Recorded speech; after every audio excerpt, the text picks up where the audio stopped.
I got you. It doesn't say pray.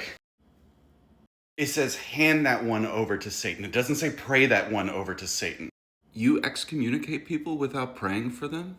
In any regard, in Matthew 18, when Jesus is talking about this very thing that Paul is talking about, he goes on to say, truly, I tell you, whatever you bind on earth will be bound in heaven, and whatever you loose on earth will be loosed in heaven. And then in verse 19, he says again, truly, I tell you, if two of you on earth agree about any matter that you what? Pray for. That's how we have our earthly authority, is through prayer. And then even if you want to go into the Greek word that Paul uses to hand somebody over to Satan, it's used often in terms of handing somebody over to a judge or a court to be sentenced. And even in verse 4, Paul is saying that this decision is going to happen when they assemble, when they come together as a church, which is a precondition for what Jesus says in Matthew 18. But can't we just pray them into the hands of God or something like that? It just sounds like witchcraft. It sounds bad.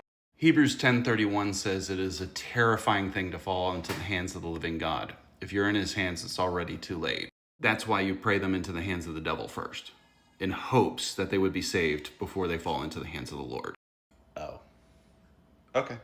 I'm gonna go now.